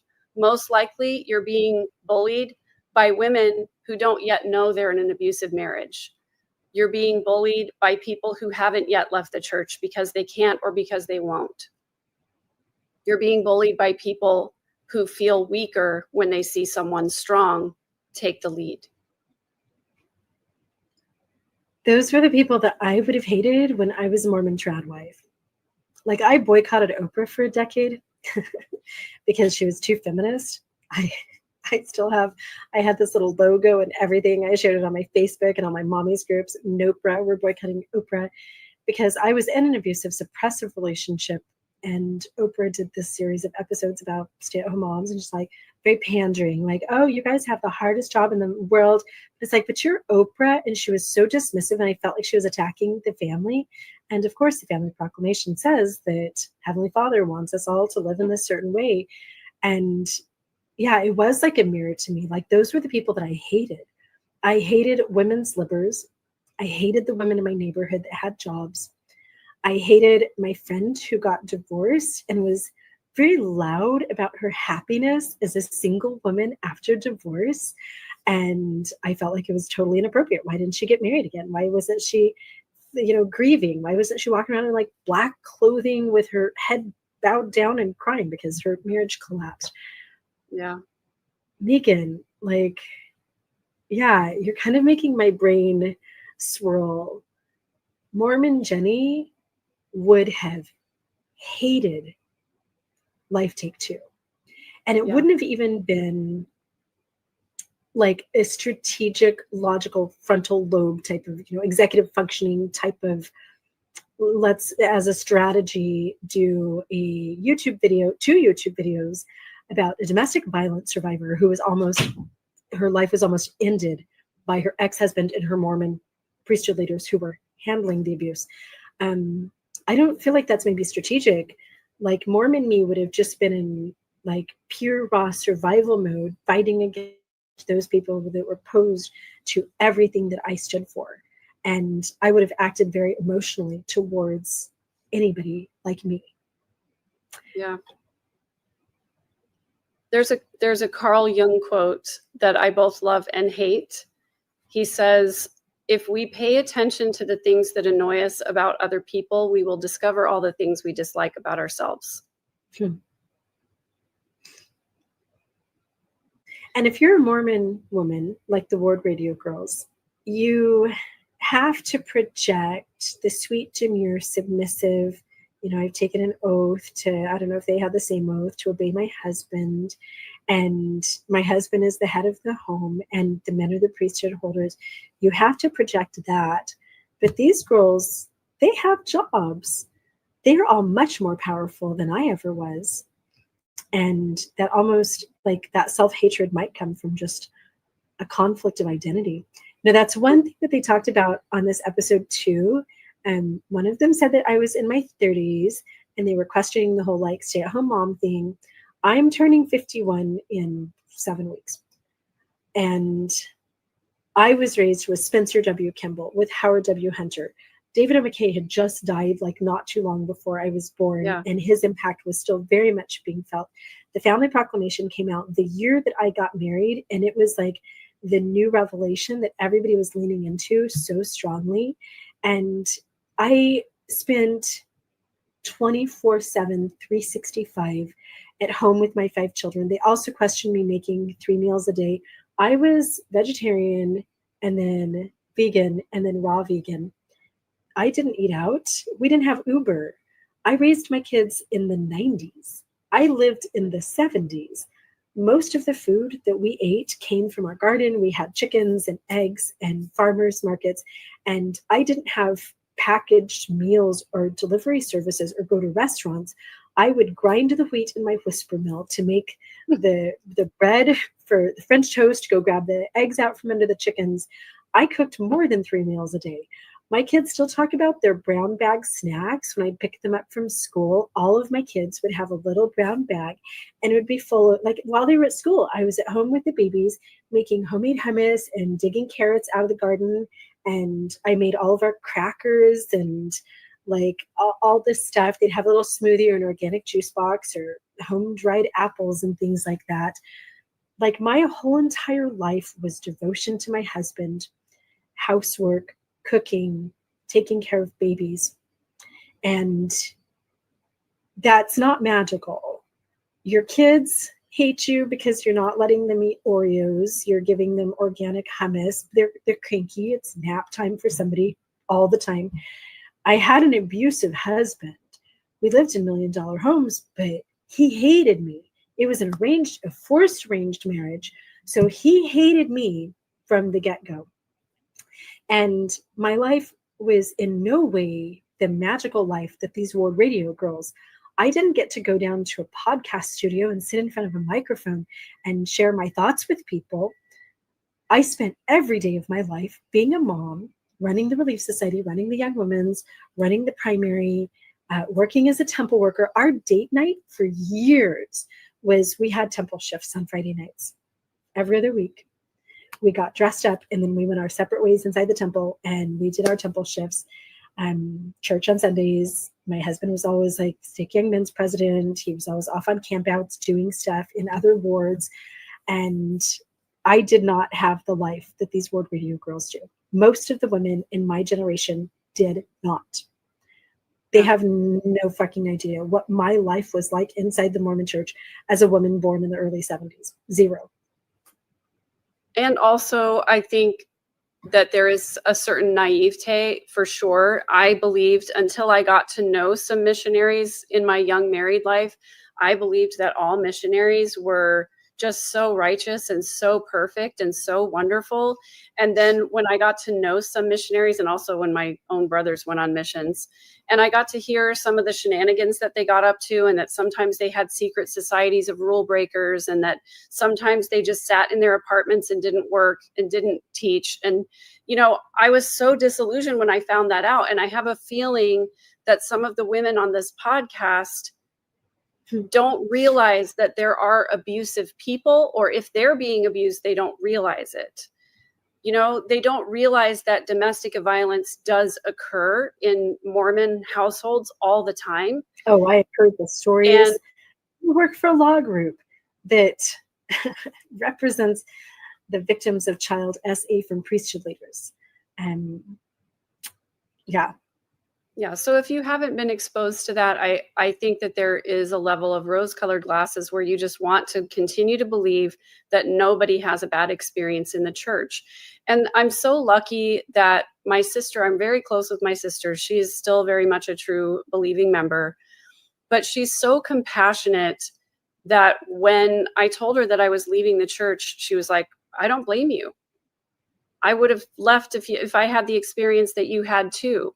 And I think the sad part is that so many times people within the church look at people who've left as the villain, and they don't stop to think about their story or who they are as a human being.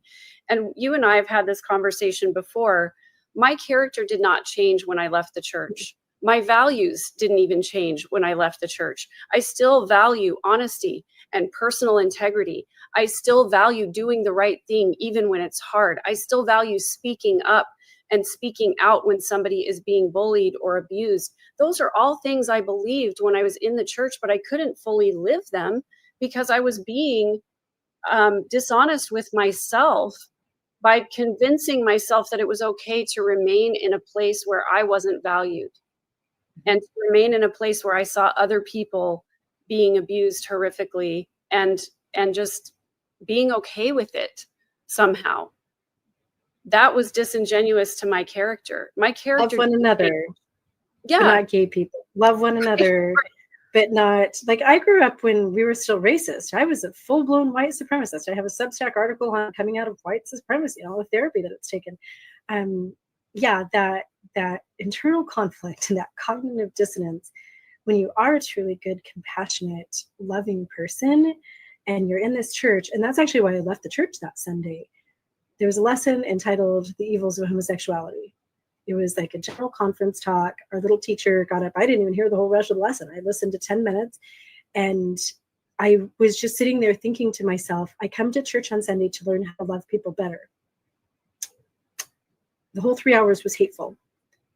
I don't need to come to church. I don't need to put on a dress, put on high heels, and sit here so that I can learn to hate people more. I already have problems with people. Like, I go to church to be better, not worse. And I don't want my kids learning this. And I raised my hand and said, this is despicable. I'm leaving the church because of you. And I did. And it was that moment of, I don't know why, after 44 years in the church, I finally had almost this out-of-body experience in that Relief Society class that day of seeing that, oh, the church doctrines are teaching me to hate people. And we see that so much, like this World Radio thing, all of the conflict that members of the church have towards people in their family that leave the church, and non-members and worldly people and all that stuff. The Mormon doctrine teaches hate, period, full stop, end of story, close the book. Yeah. Are people hateful? No, I think that all humans, we are kind, compassionate, cooperative animals. We are, we're not vicious, brutally violent people by nature. Most humans, unless you're a sociopath, psychopath, they're their own little category. So yes, there are beautiful people inside the church. There are kind, loving Mormons. But you can take a very nice person. Like, I think that by nature, I'm very empathetic. I'm just very compassionate. By nature, I was a kind girl, and my Mormon church made me hate the gay kid at my high school. I didn't get that on my own. It made me judge the Navajos. It made me judge the black guy. My church weaponized me against other humans. And that is the problem with Mormon doctrine still today. It has weaponized and radicalized the people of World Radio. I mean, maybe they have hatred towards other people. Maybe they just like to fight against, random strangers that they've never met. But they're leaning on the church for that. One of the girls in this World Radio episode says, she probably, this is probably the whole thing. She says, not my church. This girl is an anti-Mormon. She's online talking about my church. And I'm not going to let anybody talk about my church. So I have several problems with that statement. First of all, it's not your church. If you're a woman, it's not your church. It is the church of the president of the corporation of the Church of Jesus Christ of Latter-day Saints. First of all, it's not really a church. It's a corporation, okay? And it doesn't belong to the people, because the people who give the tithing donations that make the church run have zero say about how that money gets spent. And there are people, there are members, there are faithful members of the church right now who are literally starving. And what does the church do for them? They have the head of the congregation fill out an order form for their groceries. They're not allowed to fill it out themselves. The head of the congregation has to fill it out for them, because who knows what they would do if they just were allowed to pick their own food. Isn't that funny? We had a few food orders when I was dying of my benign ovarian tumor and resulting superbacteria. It's the only time in our life that I've ever needed help. And it was so weird. Like, they'd come over and like, it's like, what do you need this week? Like, I could not just go to the bishop's storehouse. It's like a little grocery store. I couldn't just go to the bishop's storehouse and like, you know what? I think I'm in the mood for 2 loaves of bread because, you know, it's going to be a long weekend and I can make lots of sandwiches. And they would say no to stuff like, well, we're not going to let you have 4 little boxes of Jell-O this week. Let's give you 2 little boxes of Jell-O, and you got tampons last week, so we don't think you need tampons this week. Okay. And it's a man making that decision most of the time. Ours was the Relief Society president, but the bishop signed off on it. Yeah, the bishop has to sign it. So if the Relief Society president asks for something and the bishop says no, then the bishop says no. So going back to her comment of, this is my church and I'm not going to let anybody speak negatively about my church. Okay, well, now you're getting into an issue of free speech. Mm-hmm. And if you're okay with silencing somebody talking about your church, under that same amendment is freedom of religion. So are you okay with us dismantling the Freedom of Speech Act? Because it includes your religion too. The founding fathers were geniuses in that. That whole freedom of religion and the freedom of speech, and then also the freedom to assemble, the right to assembly, is all contained in that clause. And they are so important for each other because they didn't want to have government oversight into religion. Very problematic. It's, you know, how many people have been murdered because of government oversight into religion. But they also just didn't want willy-nilly, right? So freedom of religion is protected by freedom of speech. Freedom of speech is the checks and balances to religion. I had a terrible experience inside the Mormon church, and instead of filing a complaint to the government and then, you know, the police are going to come take a bishop to jail, no, I can write a letter, I can get on TikTok, I can tell my friends and my family what happened. That freedom of speech is the checks and balances. It is the protective mechanism. And then that right to assembly, I can call a whole bunch of other friends and we can, like, you know, make little signs and we can picket Temple Square when kids are being interviewed by priesthood leaders and are being harmed in those interviews. We can all picket Temple Square and we have the right to assemble and say those things that are protective mechanisms against the overreach of church. And I don't think that people realize how many policies within the church have changed since the advent of social media, which has now put thousands and thousands of ex-Mormons out there into the public space using our freedom of religion, right, to say things. I mean, women are wearing pants to church. Women have more rights in the church. Temple ordinances are changing. The garments have changed.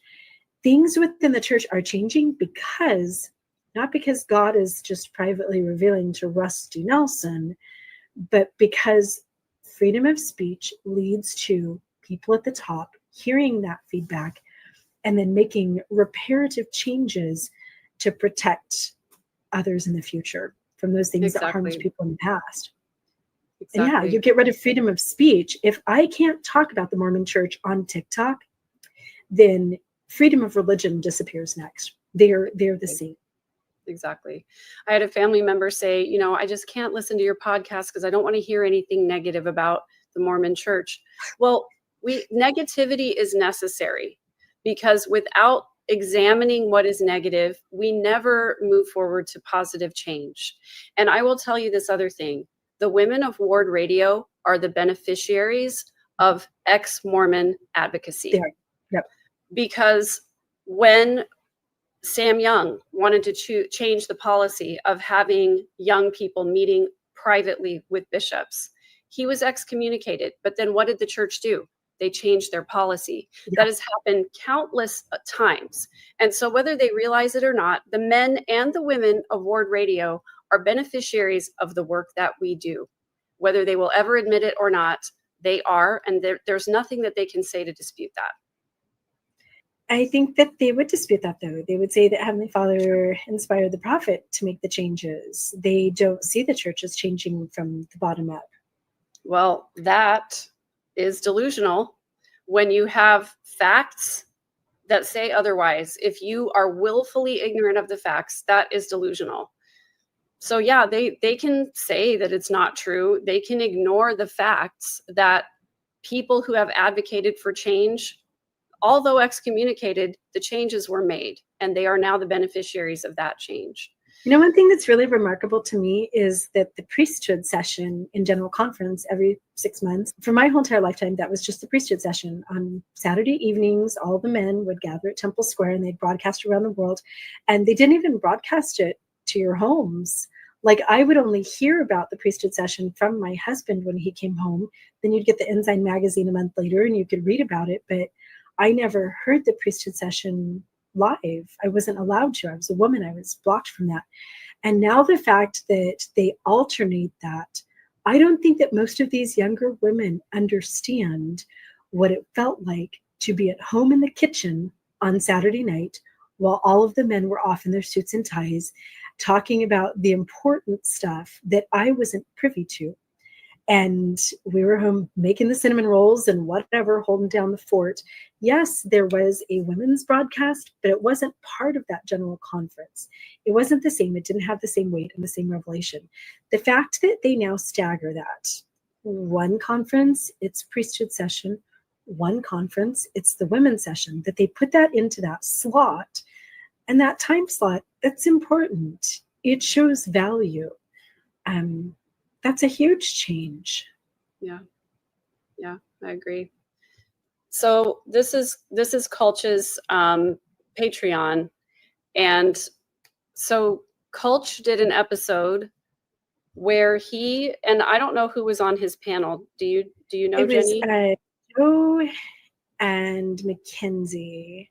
Okay, so he did a panel discussion on the Ward Radio episode that criticized Jennie, bullied her, terrorized her, and he defended her. And as a result of that episode, largely, I know that he's gotten some pushback from Ward Radio before, but during that episode, he revealed that someone made a YouTube account with his real name. It was creepy. And they were like a picture of him. Yep, it was coming up in the comments.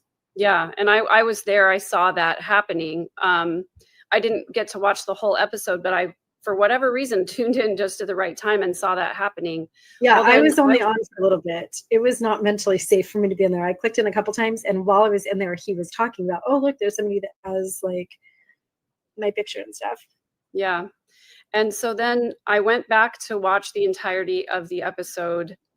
I believe it was yesterday, and it wasn't available on Patreon anymore. And so I texted Kulch and I was like, hey, sorry to bug you, but I can't see this episode anymore. What happened? Well, he told me that his wife was getting threats from these Mormon content creators. It is terrorism. This is the definition of terrorism. Yep. So this is Kulch's Patreon, and he's announcing that he's decided to stop making content altogether because he's being harassed and bullied. His wife is being harassed and bullied. This is not okay. This literally is terrorism. This is my life. But these are people, and this is what bothers me so much. These are people who are faithful, believing members of the Church of Jesus Christ of Latter-day Saints. They profess to be followers of Jesus Christ. Their slogan is love one another. Their slogan is families are forever. They are supposed to be the most loving, welcoming, accepting people in the entire world. There is a plaque on the outside of every building that says visitors welcome. And yet, if you say something negative about the church, or not even about the church itself, if you just talk about an experience that you had in the church that was negative, they come for you. And they not only come for you, but they bully you to the extent where you don't feel safe talking about your own experiences. That is the same as terrorism. They're terrorizing you into taking down your channel, into demonetizing your content. They are trying to silence your voice. And now it's not just you, it's anyone who defends you. It's culture. And I'm here to say this right now. I waded into this stream on my very own. Nobody pushed me in here. I actually contacted Jennie and reached out to her because I wanted to know what I could do. How could I help? Brave. You have and I said this spine of steel. I said the same thing to Colch. I said, if you need me for literally anything, I'm here. And I realized that my channel is tiny. And I know that the last time, we were on that discussion with Colch and we were talking about Ward Radio, they were probably like, who even is this person and why does she matter? And I don't. That's not the point. The point is, I'm not afraid of you. The point is, you can't bully me into submission. You cannot silence my voice, because the conversations that Jennie and I are having here online are saving people's lives. They are protecting the marginalized people. Literally, the things that Jennie and I are doing are helping people to escape abusive situations and to empower themselves into believing that they're worthy of being treated with kindness and respect and love. That is Christ-like. And I know Jennie and I, we are in different spaces, probably spiritually. I'm on a journey solidly in this place of I have no idea what I'm doing out here, but I'm creating my own spirituality because I'm tired of people telling me what I should believe. Half atheist, half Shoshone. I've been reading all these Shoshone spirituality books, and I'm like, But all that to say, I love and enjoy a good story. And to me, the story of a man who came out against politics, who came out against convention to speak up for the marginalized and oppressed is a beautiful story. And if I'm doing something that is helpful to other human beings, then I'm fine with being called Christ-like or Christian or whatever that you want to say about it. What I care about is I care more about people than I do about money. I care more about humanity than I do about clout. And you can say whatever you want to say to me. You can bully me. You can try to dox me. Here's the thing, guys. If you are going to come after me, I beat you to it. I've already aired all of my dirty laundry online. I don't have any secrets. People already know the worst things about me. So you can come for me if you want to, but I already took that power for myself. There's nothing that you can say to me or about me that's going to make me take down my channel or my content. And people like Jennie deserve to have a voice online without being bullied by people who are small and insignificant. And that is Ward Radio.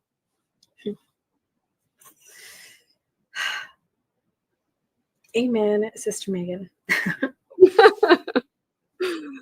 It is funny, like, Jesus hated the church people. Like, if, I don't know that the Rabbi Yeshua was an actual historical person, if he's just mythology. I don't, there's evidence both ways. But what we have in the Christian mythology, in the mythological New Testament of the Rabbi Yeshua, he hated the church people. He went after them all the time. And like, there's so many instances of like the woman at the well that everybody wants to stone. And what is the Christ-like thing to do?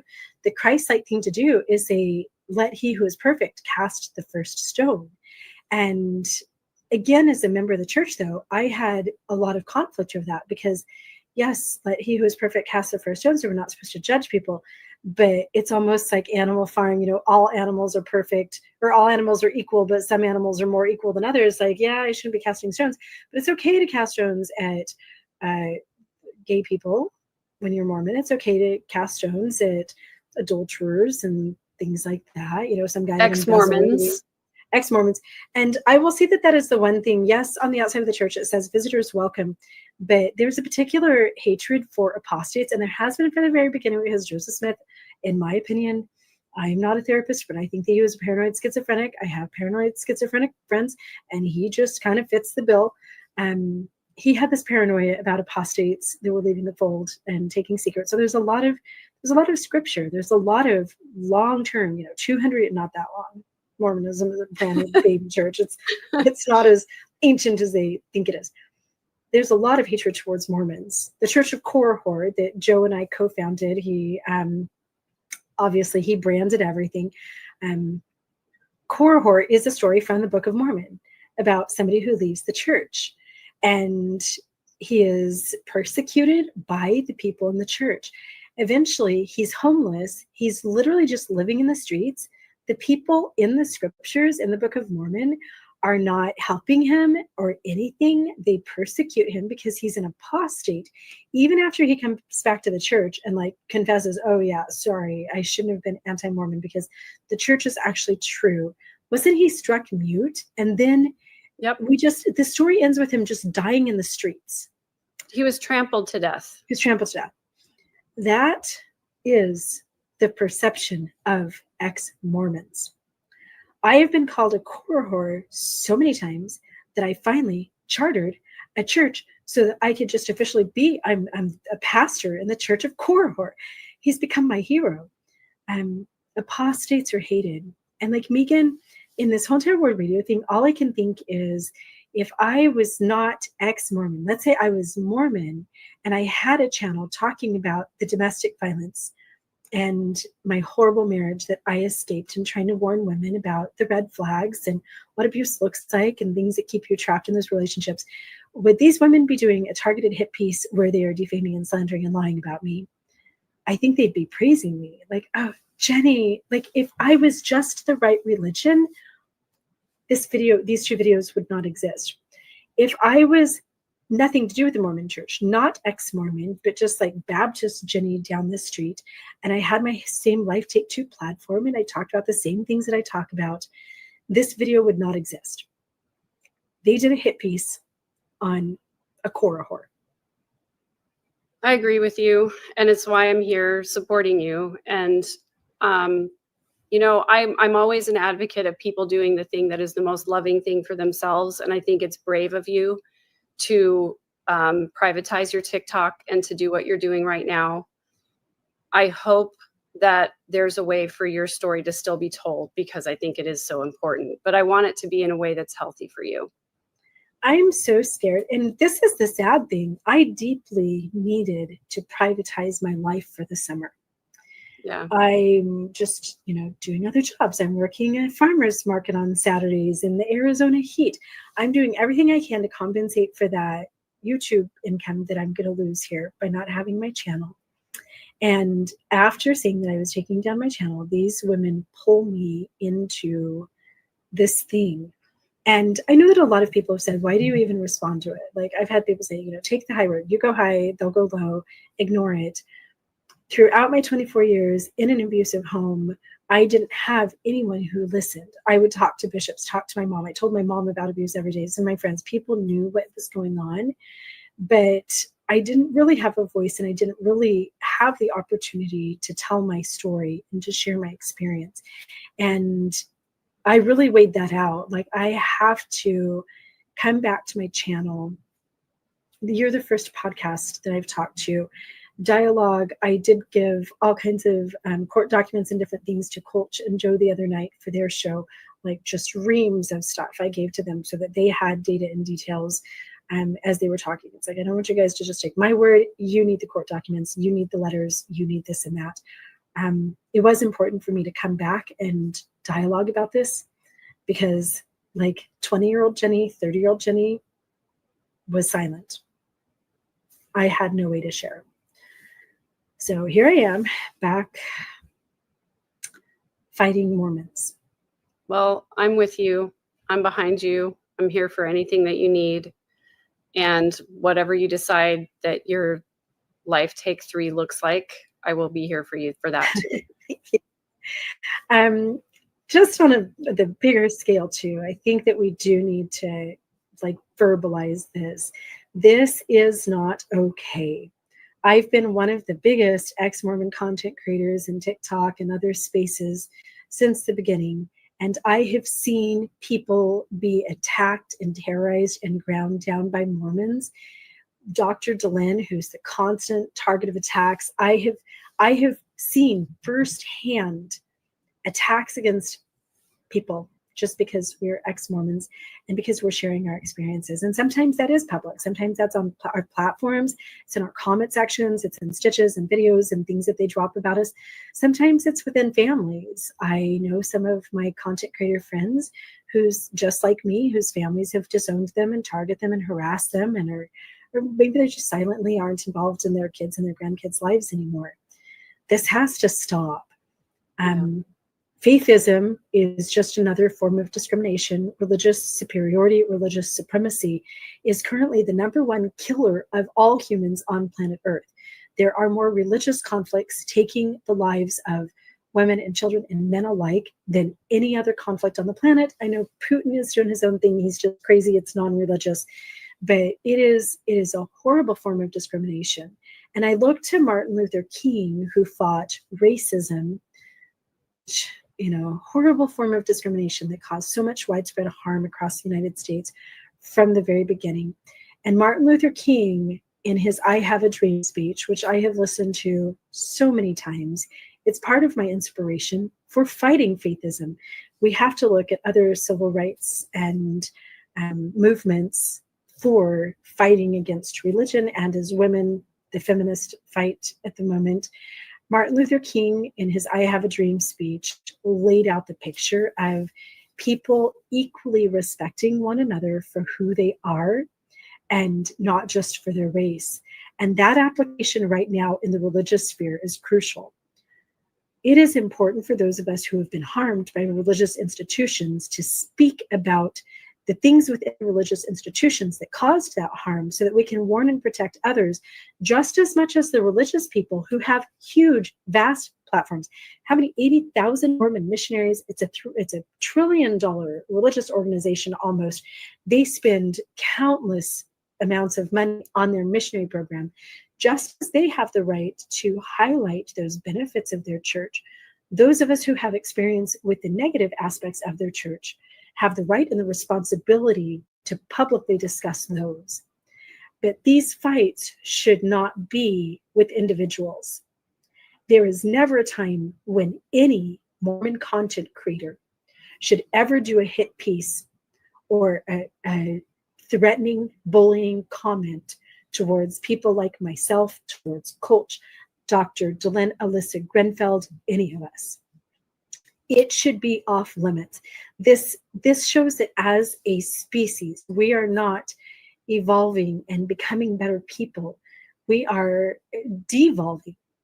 We're becoming worse. And it's time that we put faithism and religious supremacy behind us completely and meet each other where we're at. That space has to be there. My church could be true, but your lack of faith in the Mormon church could also be true. And I'm going to look at you as a person worthy of belief in whatever or nothing and connecting person to person. That is the only path forward in all of this. Thank you, Jennie. Well said. Very well said.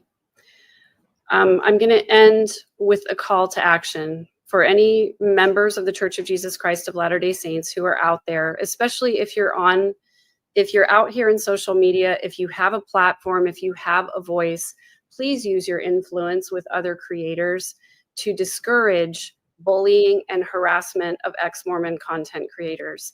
And I'm going to quote an article of faith that I learned when I was in the Mormon church. We claim the privilege of worshiping Almighty God according to the dictates of our own conscience and afford all men and women the same privilege. Let them worship how, where, or what they may. My call to action for members of the Church of Jesus Christ of Latter-day Saints is to please follow that article of faith. Please follow it religiously.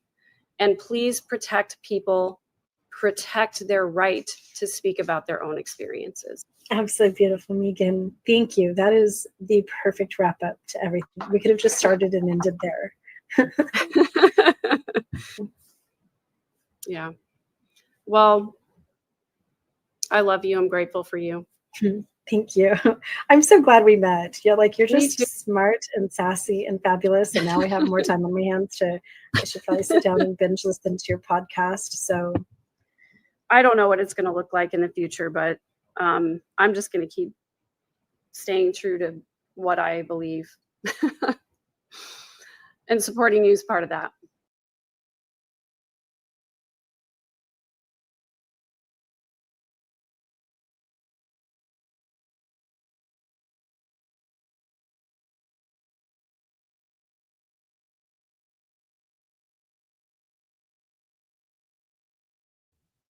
Hello, beautiful human. Thank you so much for watching today. Would you do me one quick favor and take a second to subscribe to the channel? It's the best way that you can support the channel for free. In addition, if you're interested in even more exclusive content, you can join the community at the link below. Thanks so much for being here.